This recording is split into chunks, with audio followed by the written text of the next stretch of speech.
ಕಾರ್ಯಕ್ರಮದ ಪ್ರಾರಂಭದಲ್ಲಿ ಹೇಳ್ತಿದ್ರಿ ನಾಗಾರಾಧನೆಯನ್ನ ಮಾಡಬೇಕು ಅಂದ್ರೆ ನಮ್ಮ ಸುತ್ತಮುತ್ತಲಿನ ಪ್ರದೇಶ ಅಂದ್ರೆ ಬರೀ ನಮ್ಮ ಮನೆ ಅಷ್ಟೇ ಅಲ್ಲ, ನಾವಿರೋ ಊರು ಕೇರಿ ಎಲ್ಲಾ ಸ್ವಚ್ಛ ಮಾಡಬೇಕು, ಎಲ್ಲರೂ ಒಂದಾಗಿ ಸ್ವಚ್ಛಗೊಳಿಸಿ ತಳಿರು ತೋರಣಗಳಿಂದ ಸಜ್ಜು ಮಾಡ್ಕೊಳ್ಳಿ, ನಾಗನನ್ನ ಬರಮಾಡ್ಕೊಳ್ಳಿ ಅಂತ ಹೇಳ್ತಿದ್ರಿ. ಮುಂದೆ ಗುರುಜಿ ನೋಡಿ, ಇವತ್ತಿನ ದಿವಸ ಪಂಚಮಿ ಅಂತ ಹೇಳಿದೆ, ಎಲ್ಲರೂ ಹಾಲನ್ನು ತಗೊಂಡು ಹೋಗಿ ನಿಮ್ಮ ಊರಲ್ಲಿರೋರು, ನೀವು ಅಕಸ್ಮಾತ್ ಕುಲದೇವರು ಇಷ್ಟ ದೇವರು ಗ್ರಾಮ ದೇವತೆನ ಜ್ಞಾಪಿಸ್ಕೊಳ್ಳದೆ ಇದ್ರು ನಿಮ್ಮ ಊರಲ್ಲಿರೋದು, ಪಟ್ಟಣದಲ್ಲಿರೋರು ಅಷ್ಟೇ, ನಿಮ್ಮಲ್ಲಿರ್ತಕ್ಕಂಥ ಹತ್ತಿರದಲ್ಲೇ ಯಾವ್ದಾದ್ರು ಊರಿದ್ದ ಪಕ್ಷದಲ್ಲಿ ನೀವುಗಳು ನಿಮ್ಮ ಊರಪ್ಪ, ನಮ್ಮ ತಾಯಿ ಮನೆ ಊರು, ನಮ್ಮ ತವ್ರ ಮನೆ, ನಮ್ಮ ಯಜಮಾನ್ರ ಊರು ಅಂತ ಹೇಳಿ ಯಾವುದಾದ್ರೂ ಕಾರಣ ಇಟ್ಕೊಂಡಿದ್ರು ಸಹ ಅಲ್ಲಿಗೆ ಹೋಗಿ, ಬೇಡ ಅಂದಿಲ್ಲ. ಆದರೆ ನಿಮ್ಮನೆ ಪಕ್ಕದಲ್ಲಾಗಲಿ ಶುಭ್ರೀಕರಣ ಪಡಿಸ್ತಕ್ಕಂಥ ವಿಚಾರ. ಪಟ್ಟಣದಲ್ಲಿರೋರು ನಮ್ಗೆ ಯಾಕಪ್ಪ ಅಪಾರ್ಟ್ಮೆಂಟ್ ಕೂತಿದ್ದೀವಿ, ನಾವೆಲ್ಲೋ ಇದ್ದೀವಿ, ಪಟ್ಟಣದಲ್ಲೆಲ್ಲ ಯಾರಾದ್ರೂ ಬಂದು ಗುಡಿಸ್ತಾರೆ ಅನ್ಕೊಳ್ಳೋದಲ್ಲ. ನೀವು ನಿಜವಾಗ್ಲೂ ಶುದ್ಧೀಕರಣ ಪಡಿಸ್ಬೇಕು ಅಂದರೆ ಯಾವ ರೀತಿಯನ್ನು ತಿಳ್ಕೊಳ್ಳಿ, ಸುತ್ತಮುತ್ತಲಿರ್ತಕ್ಕಂಥ ಪರಿಸರ ಚೆನ್ನಾಗಿರಲೇಬೇಕು. ನಾಗದೇವತೆಗಳಿಗೆ ಮಡಿ ಇದ್ರೆ ಮಾತ್ರ ಯಾವ ಕಾಲಕ್ಕೂ ಮೈಲ್ಗೆ ಇದ್ರೆ ಇಲ್ಲದೆ ಇದ್ರು ಅದನ್ನೇ ಆವಾಗ ಆರಾಧನೆ ಮಾಡಿದಾಗ್ಲೂ ಸಾರ್ಥಕತೆ. ಸಗಣಿ ನೀರು ಯಾಕೆ ಹಾಕ್ತೀವಿ ಅಂದರೆ ಎಷ್ಟು ಜನ ಬಂದಿರ್ತೀರ, ಎಷ್ಟು ಜನ ಯಾರನ್ನು ಮುಟ್ಕೊಂಡ್ ಬಂದಿರ್ತೀರೋ, ಎಲ್ಲಿ ಮುಟ್ಟಿ ಬಂದಿರ್ತೀರೋ ಗೊತ್ತೇ ಇಲ್ಲ ಭಗವಂತ. ಇವತ್ತಿನ ದಿವಸ ಹೆಂಗಸರು ಮೈಲ್ಗೆ ಅಂತೀರ, ಯಾರಾದರೂ ಸತ್ತೋಗಿರ್ತಕ್ಕಂಥ ಮೈಲ್ಗೆ ಇರುತ್ತೆ, ಎಲ್ಲಾದರೂ ವಿಶೇಷವಾಗಿ ಹೋಗಿ ಬಂದಿರತಕ್ಕಂಥ ಮೈಲ್ಗೆ ಇರುತ್ತೆ, ಅಥವಾ ಪುರುಡಿರುತ್ತೆ, ಸೂತಕವಿರುತ್ತೆ, ಗೊತ್ತಿರಲ್ಲ. ಇದನ್ನೆಲ್ಲ ಶುದ್ಧೀಕರಣ ಪಡಿಸ್ತಕ್ಕಂಥದ್ದು ಸ್ನಾನ ಆದ ಕೂಡಲೇ ನೀವುಗಳೆಲ್ಲ ಪ್ರಾರ್ಥನೆ ಮಾಡ್ಕೊಳ್ಳೋದು. ಅದಕ್ಕೆ ಹಳ್ಳಿಯಲ್ಲಿರ್ತಕ್ಕಂಥ ಪ್ರತಿಯೊಬ್ಬರೂ ಎಷ್ಟು ಜನ ಇವತ್ತು ಸ್ನಾನ ಮಾಡಲ್ಲ ಗೊತ್ತಾ ನಿಮಗೆ? ಹಳ್ಳಿಲಿ ಪ್ರತಿ ದಿನ ಪ್ರತಿ ಕ್ಷಣ ಯಾವ ಜಾತಿ ಆಗಲಿ ಯಾವ ಧರ್ಮವಾಗಲಿ ಎಲ್ಲರೂ ಸ್ನಾನ ಪೂಜೆ ಪುನಸ್ಕಾರಗಳನ್ನ ಮಾಡಬೇಕು. ಜ್ಞಾಪಕ ಇಟ್ಕೊಳ್ಳಿ.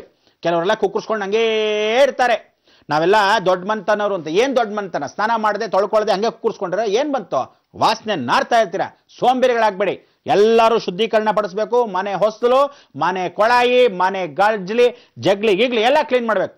ನೀವೆಲ್ಲ ಕ್ಲೀನ್ ಮಾಡಬೇಕಾದ್ರೆ ಒಂದು ತಿಳ್ಕೊಳ್ಳಿ, ದೇವಸ್ಥಾನದ ಸುತ್ತಲೂ ನಾನು ಗುಡಿಸ್ತೀನಪ್ಪ ಅಂತ ಹೋಗ್ಬಿಟ್ಟು ಅಲ್ಲಿ ಗುಡಿಸಿ ಸಾರಿಸಿ ಬರ್ತಕ್ಕಂಥ ಅವಕಾಶ.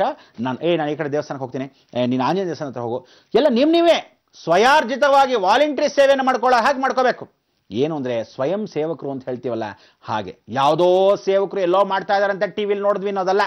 ಪೆದ್ದಂಬಟ್ರ ಥರ 10 ದಿವಸಗಳು ಮಾತ್ರ ಅಲ್ಲ, ನೀವು ಯಾವತ್ತಿದ್ರೂ ಶುದ್ಧೀಕರಣ ಪಡಿಸಿದ್ರೆ ಒಳ್ಳೆಯದು. ಆದರೆ ನಾಗಾರಾಧನೆ ದಿವಸ ಮಾತ್ರ ಬಹಳ ಶುಭ್ರೀಕರಿಸಬೇಕು. ಏನು ಅಂದರೆ ಪಕ್ಕದಲ್ಲಿ ಮೋರಿ ಕೂಡ ನೀರು ಹಾಕಲ್ಲ, ನಿಮ್ಮ ಯೋಗ್ಯತೆಗಷ್ಟು ಅಲ್ಲೇ ಕುಕ್ಕರ್ಸ್ಕೊಂಡು ಪಾನ್ ಬೀಡ ಜರ್ದ ಹಾಕೊಂಡು ಕ್ಯಾಕರ್ಸ್ ಉಗಿತಿರ್ತೀರ. ಸಿಗರೇಟು ಬಿಡಿ ಹಾಕಿದ್ರೆ ಅಲ್ಲೇ ಕುದಿರ್ತೀರ. ಕುಡಿದು ಬಿದ್ದಿರೋದಲ್ಲ, ಮರದ ಕೆಳಗೆ ಬಿದ್ದಿರುತ್ತೆ, ಬಾಟ್ಲು ಗೀಟ್ಲು ನಿಮ್ಮ ಯೋಗ್ಯತೆಗಷ್ಟು ಬೆಂಕಿ ಹಾಕ್ತು. ಬಟ್ಟೆಗಳನ್ನ ಸರಿಯಾಗಿ ಒಗೆಯಲ್ಲ. ಸ್ನಾನಗಳು ಮಾಡದಿದ್ದಾಗ ಹೇಗಿರುತ್ತೆ ಶುದ್ಧೀಕರಣ? ಮನೇನ ಫಸ್ಟು ಶುಭ್ರೀಕರಣ ಮಾಡ್ಕೊಳ್ಳಿ. ತದನಂತರ ಬೆಳಗ್ಗೆ ಎದ್ದು ಬೇಗ ತಕ್ಷಣ ಇವತ್ತು ನಾನು ಈ ರೋಡ್ ಮಾಡ್ಕೊಂಬರ್ತೀನಿ, ನಾನು ಈ ಹಳ್ಳಿ ಮಾಡ್ಕೊಂಬರ್ತೀನಿ, ನಾನು ಈ ಮರದ ಹತ್ರ ಮಾಡ್ಕೊಂಬರ್ತೀನಿ ಅಂತ ಹೇಳಬೇಕು. ನಾನು ಏಪ್ರಿಲ್ ಆದಮೇಲೆ ಪ್ರತಿಯೊಂದು ಊರಿಗೂ ಬಂದು ವಿಶೇಷವಾಗಿರ್ತಕ್ಕಂಥ ಗ್ರಾಮ ದೇವತೆಗಳನ್ನ ನಿಮ್ಮ ಊರಲ್ಲಿ, ನಿಮ್ಮ ರಾಜ್ಯದಲ್ಲಿ, ನಿಮ್ಮ ಡಿಸ್ಟ್ರಿಕ್ಟಲ್ಲಿ ನಾನೇ ಸ್ವತಃ ಬರ್ತೀನಿ. ಸತ್ಯ ಸತ್ಯ ಸತ್ಯ. ಯಾಕೆಂದ್ರೆ ಅಲ್ಲಿರ್ತಕ್ಕಂಥ ದೇವರುಗಳಿಗೆ ಹೇಗೆ ಶಕ್ತಿ ಕೊಡಬೇಕು, ಯಾವ್ಯಾವ ದೇವರುಗಳಿಗೆ ಜೀರ್ಣೋದ್ಧಾರ ಆಗಿಲ್ಲ. ಭಾರತ ದೇಶದಲ್ಲಿರ್ತಕ್ಕಂಥ ಮಧ್ಯ ಬಿಂದು ಆಗಿರ್ತಕ್ಕಂಥ ಕರ್ನಾಟಕ ಗುರುಕ್ಷೇತ್ರಕ್ಕೆ ಎಷ್ಟು ಶಕ್ತಿ ಕೊಟ್ಟರೆ ಇಡೀ ಜಗತ್ತಿನ ಸಂರಕ್ಷಣೆ ಮಾಡೋ ಅವಕಾಶವಾಗುತ್ತೆ. ಮೈಸೂರು ಚಾಮುಂಡೇಶ್ವರಿಗೆ ಅಷ್ಟು ಶಕ್ತಿ ಕೊಟ್ಟು ಭಾರತ ದೇಶದಲ್ಲಿ ಜನಗಳನ್ನ ಎಷ್ಟು ಜನ ಸಾಯ್ತಾ ಇದ್ದಾರೋ, ದುಷ್ಟರೆಲ್ಲ ಸಾಯ್ಲಿ, ಪಾಪಿಗಳೆಲ್ಲ ಸಾಯ್ಲಿ, ನೆಗೆದು ಬಿದ್ದು ಹೋಗ್ಲಿ, ಅವ್ರು ಸಾಯ್ಲಿ ಅಂತಲೇ ಒಂದು ಕಾರ್ಯವನ್ನು ಮಾಡೋಣ.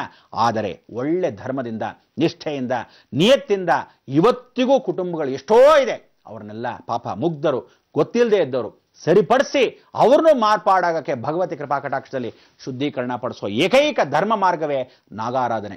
ಅದಕ್ಕೆ ನಾಗಾರಾಧನೆ, ನಾಗರಹಾವನ್ನು ಕರಿಬೇಕಂದ್ರೆ ಸೆಗಣಿಗಳು ಏನೇನು ಹಸುಗಳಲ್ಲಿ ಇಟ್ಕೊಂಡಿದ್ರೆ ಹಳ್ಳಿಲಿ ಎಲ್ಲ ಒಂದು ಕಡೆ ಶೇಖರಣೆ ಮಾಡಿ ನೀರಲ್ಲಿ ಹಾಕಿ ಕಲಸಿ, ಸಿಮೆಂಟ್ ಕಲಸಲ್ವಾ ಹಾಗೆ ಒಗ್ಗಟ್ಟಿಂದ ಕಲಸಿ, ಜಾತಿ ಮತ ಭೇದ ಧರ್ಮನೆಲ್ಲ ಬಿಟ್ಟು ಬಿಸಾಕಿ ಎಲ್ಲ ಒಂದೇ ರೀತಿ, ಗಂಡು ಹೆಣ್ಣು ಅನ್ನೋ ಒಂದೇ ಜಾತಿ.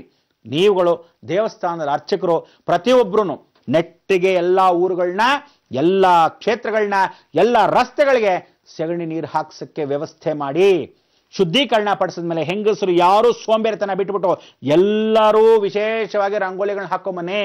ಎಲ್ಲರೂ ನೀವು ಊರಿಂದ ಹಳ್ಳಿಯಿಂದಾನೇ ಬಂದವರು. ನಾನು ಪಟ್ಟಣದಲ್ಲಿ ದೊಡ್ಡ IAS ಆಫೀಸರ್ ಅದೇ, ನಾನು ಈ ಜಾತಿಯವನು, ನಾ ಕೀಳ್ ಜಾತಿಯವನು, ನಾ ಮೇಲ್ ಜಾತಿಯವನು, ಯಾವುದೇ ವರ್ಗ ಆಗ್ಲಿರಿ, ನೀವೆಲ್ಲ ಪಟ್ಟಣದಿಂದ ಬರಕ್ಕೆ ಮೊದಲು ಹಳ್ಳಿಯವರು. ಹಳ್ಳಿಲಿದ್ದಾಗ ಗ್ರಾಮಸ್ಥರು, ಗ್ರಾಮದಲ್ಲಿದ್ದಾಗ ನಾನು ಆ ಊರನ್ನ ಮರೆಯಕ್ಕಾಗತ್ತಾ, ಆ ದೇವ್ರನ್ನ ಮರೆಯಕ್ಕಾಗತ್ತಾ, ಆ ನಾಗದೇವತೆನ ಮರೆಯಕ್ಕಾಗತ್ತಾ ಅನ್ನೋ ಮನಸ್ಸು ನಿಮಗಿರ್ಬೇಕು.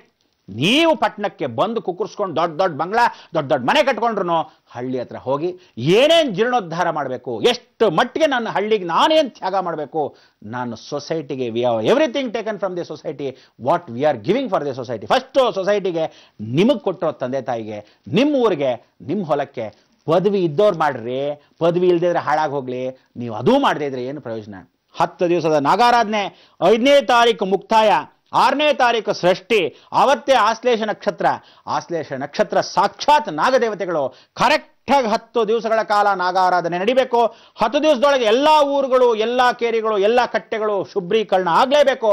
ನೀವು ನಾವು ಎಲ್ಲ ನಾಗದೇವತೆಗಳನ್ನ, ನಿಮ್ಮ ವಂಶ ಪರಂಪರೆಯಿಂದ ಊರು ಬಿಟ್ಟು ಹೋದವರು, ಊರಿಗೆ ಮತ್ತೆ ಸೇರಿದವರು, ಯಾರ ಎಂತೆಂಥ ದೋಷ ಇದೆ ಎಲ್ಲ ನಾಗದೇವತೆಗಳನ್ನ ಕರೆದಾಗ ಅದೇ ಬಂದು ನಿಮ್ಮನ್ನ ದೋಷಗಳಾಗಿ ಆ ವಂಶಸ್ಥರು ಬಂದು ನಿಮ್ಮನ್ನು ಆಶೀರ್ವಾದ ಮಾಡಿ ಇನ್ನು ಮೇಲೆ ನಿಮ್ಮ ವಂಶನೆಲ್ಲ ಪರಿಪೂರ್ಣವಾಗಿ ಸುಖದಿಂದ ಇಡ್ತೀವಿ ಅಂತ ಅದು ಕೂಡ ನಮ್ಮನ್ನು ಆಶ್ವಾಸನೆ ಕೊಡುತ್ತೆ. ನೀವು ಯದ್ಭಾವಂ ಅದು ತದ್ಭವತಿ. ಅಷ್ಟು ಅನುಗ್ರಹ ಆಗಲಿ ಅಂತ ಈ ಮುಖಾಂತರ ಹೇಳ್ತಾ ಮಂಗಳವನ್ನು ಹಾಡೋಣ. ಇವತ್ತಿನ ಮಂಗಳ ಲೋಕ ಸಮಸ್ತ ಸುಖಿನೋ ಭವಂತು. ಸನ್ಮಂಗಳಾನಿ.